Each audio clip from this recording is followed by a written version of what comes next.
It's really nice to see so many of you on a very hot Sunday afternoon at the park. It's a beautiful venue, and I'd like to thank my friends Shantanu and Paramita for giving me this opportunity to be here. And sir, thank you once again for being so kind with me. Did you feel nervous when you first drove a car? Of course you did. You always felt like you are the person who's going to commit an accident any moment now. But you gradually overcame that fear.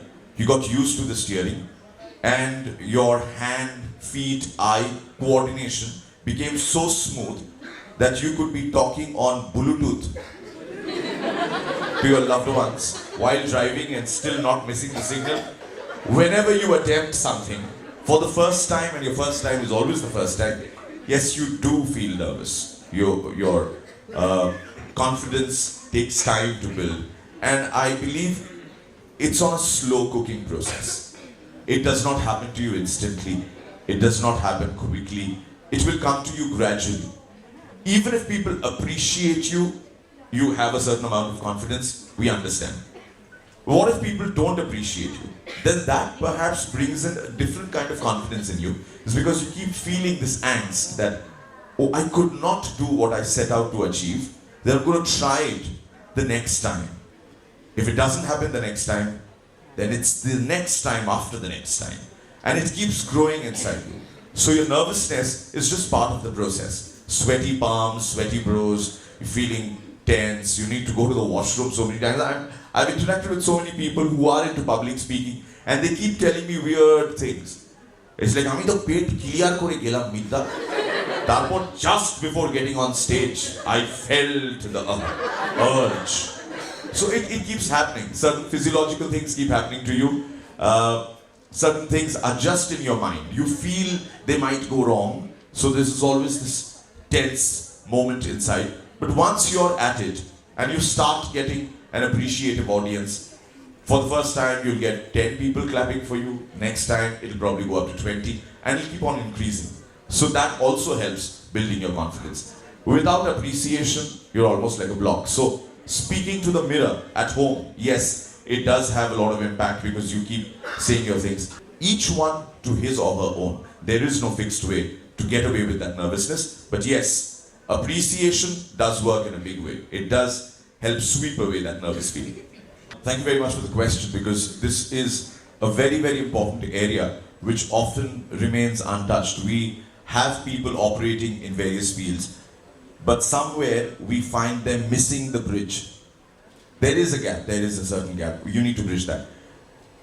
When I'm doing radio, I completely forget about my television persona. It is very important for you to put a cover on the other side that you have, because this will always be there, that you have audience sharing. So a person who's watching me on my comedy show from 9:30 to 11 on a weekday night, and the very next morning I'm on air, say from 7 to 11 on Mirchi, there are high possibilities of listeners calling in and getting into a conversation which will begin from last night. So last night I saw you on TV and this is what you said and this is what you did. I found that very funny. But you're already talking to the listener, perhaps on something that you've introduced as a subject for that particular day. Somewhere you need to put a stop to that, because this is where the listener or the viewer unintentionally gets your two personalities mixed up. You need to keep both personalities as separate from each other as chalk and cheese. You cannot have both on the same media. So if you're on radio, you can't be talking about your television show. Similarly, if you're doing a show for television, you can't be going back and saying, oh, this morning this is what I did on Mirchi. It's not that. This is how you will consciously keep your two personalities different from each other. There are instances where you might step into both shoes, but to do justice to whichever medium you're representing in that particular space of time, it is important that you stick to the basics of that profession. So if I'm on radio and I know these are my responsibilities, this is what I've been talking about, this is what I'm going to drive my 4-hour show, I need to be concentrating on that. It is a very difficult switch on, switch off mode which develops with time, but you need to consciously keep trying and doing it every single day. Which is why it is very important that you make your choice very clear to yourself right at the beginning. That which is the path, which is the profession you want to choose, which is the one you... Do not go by what your friends and family are telling you. Okay, you're very good with this, you are a rock star, I think you're going to shine here. Ask yourself, analyze yourself. Self-analysis, criticism is always so important. It's always like when my dresser goes out and buys clothes for me, I always tell him, get me the ones that you did not like. At a disclaimer, that's smoking and drinking is injurious to health. If it was television, you would have had that disclaimer. Now, since I've just spoken about alcohol, if a person is addicted to alcohol, no matter how many people tell him that it's bad for him, he would still be addicted to it. So if I'm addicted to radio, if I'm addicted to being on television, if I'm addicted to be on stage, তাহলে আমার মন খারাপের জায়গাগুলোকে automatically এই জায়গায় কেটে দেয়। আমি যখন এই জায়গাগুলোতে কাজ করছি, ধরো বাড়িতে কোন একটা সমস্যা হয়েছে, সেটা নিয়ে আমি ভাবছি, কিন্তু যেই মুহূর্তে আমি রেডিও স্টুডিও এন্টার করলাম, আমার মাইক অন হলো, আর আমি এগুলোকে সরিয়ে রেখে অন্য কিছু নিয়ে কথা বলছি, অটোমেটিক্যালি আমার এই মন খারাপের জায়গাটা আর মন খারাপের জায়গা থাকে না।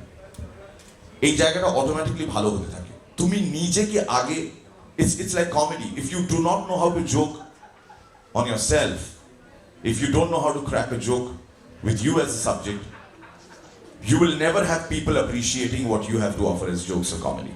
So the laughter first has to be on yourself. You should learn to accept people laughing at you. Similarly, যদি এটা আমার কাছে নেশাই বেশি হয় আর পেশা কম, তাহলে আমার ক্লান্তি আসছে না, আমি তাহলে এটা করে খুব খুশি, সুতরাং আমার মন খারাপের জায়গাটা খুব কম থাকে সেখানে। যদি আমার মন খারাপ হয়েও থাকে, for radio, another very important thing which you guys just said, theater of the mind, বারবার এই কথাটা উনি বলছেন তো, never hide your emotions on radio.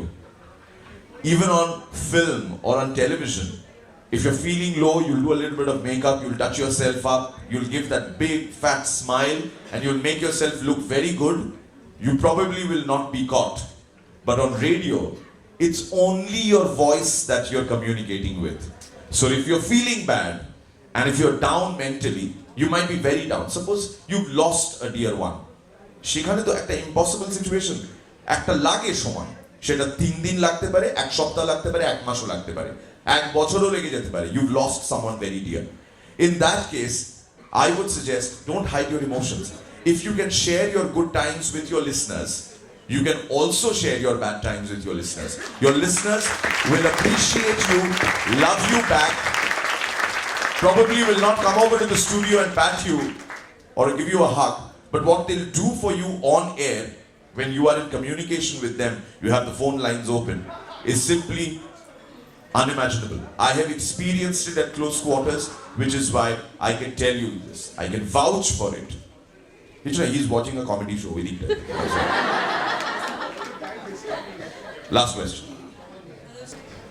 देखो मल्टीपल वॉइस का ये बात है कि तुम कुछ भी चीज को कहने की कोशिश करो, जो भी तुम कह रहे हो वो कितने लोग सुन रहे हैं, ये डिपेंड करता है कि आप अपने दिमाग और दिल से जो कह रहे हैं वो कितने लोगों के दिलों तक पहुंच रहा है. So what I'm trying to say is that whatever I just said in one sentence, ask them, they will not be able to repeat and tell you what I just said. They will only remember that they first heard Ashok Kumar's voice and then they heard Shah Rukh Khan. In radio, it is very important to promote your craft through the method of your voice delivery. It helps attract more people, it helps gain audiences. So the voice acting is something which is of supreme importance. Mimicry is a different art, but if you're reading out a certain character, we have seen this happening, it's not unusual. We have seen this happening in our homes. When your father or your grandfather or your nani, dadu used to read a story to you. আর তারপর রাজা বললেন, তুমি কে? এই ঘরের মধ্যে এসে বসেছো? যাও, খাজনার টাকা নিয়ে এসো. So your dadu was not a radio actor. He was not even a voiceover artist. But the inherent playing artist inside every human being here attempts to make a difference when they are saying something which is in a different character's voice. So Ekdin Raja Bollen was for general. But then after that, since the Raja starts speaking, the absolute common person would also fake it, make a different voice, and come back and deliver it in a different way.